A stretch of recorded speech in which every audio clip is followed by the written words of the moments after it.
আসসালামু আলাইকুম। YouTube Saplu video চ্যানেলে স্বাগত। সূরা তোহা শুনছিলাম। এটার অত্যন্ত গুরুত্বপূর্ণ একটা আয়াত চোখের সামনে ভেসে উঠল।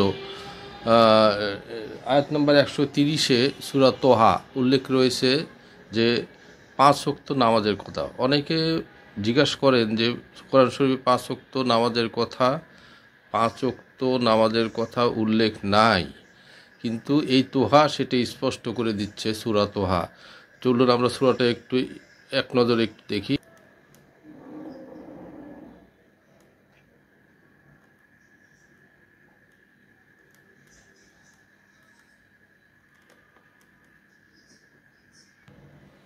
এই আয়াতের বাংলা তর্জমা হলো, আপনার পালনকর্তার প্রশংসা, পবিত্রতা ও মহিমা ঘোষণা করুন সূর্যোদয়ের পূর্বে, সূর্যাস্তের পূর্বে, এবং পবিত্র মহিমা ঘোষণা করুন রাত্রির কিছু অংশে ও দিবাভাগে। সম্ভবত তাতে আপনি সন্তুষ্ট হবেন। এখানে আরবিতে যেটা উল্লেখ রয়েছে, 1 নম্বর ফজর, যেটা কাবলাতুস শামস, এটা উল্লেখ রয়েছে। জোহর, জোহর হলো ওয়া আতরাফার নাহার, জোহর।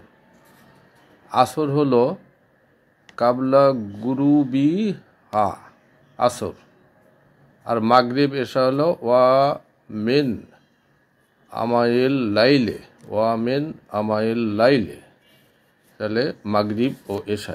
এই 5টা কথা গোটা আয়াতে উল্লেখ রয়েছে। আয়াতটার একটু পড়লে বোধহয় ভালো হয়। দেখে আয়াতটা ক্লিয়ার করে পড়া যায় কিনা। আয়াতটা হলো, ফাজবের আলা মা ইয়াকুলুনা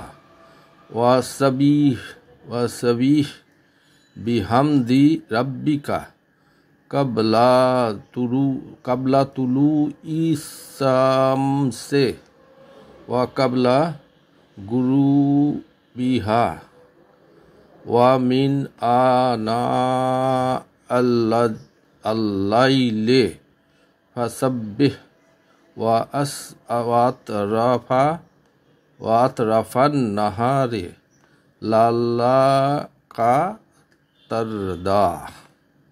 আর পুরো আয়াত, যাক এটা কোরআন শরীফ দেখে আপনারা আরও ক্লিয়ার হয়ে নেবেন। যেটা ওই 5 ওয়াক্তের কথাই এখানে পাওয়া গেল। তো আল্লাহ রাব্বুল আলামিন আমাদের তৌফিক দেখ এই 5 ওয়াক্ত নামাজ পুরোপুরি আমল করার, এবং মসজিদে যে পড়ে, মসজিদে গেলে প্রত্যেক রাকাতের জন্য প্রচুর বেশি সওয়াব পাওয়া যায়। 500-রও বেশি সওয়াব পাওয়া যায়, 500 গুণ বেশি, 500 থেকে 700 গুণ বেশি। আর বাসায় পড়লে অনেক কম সওয়াব।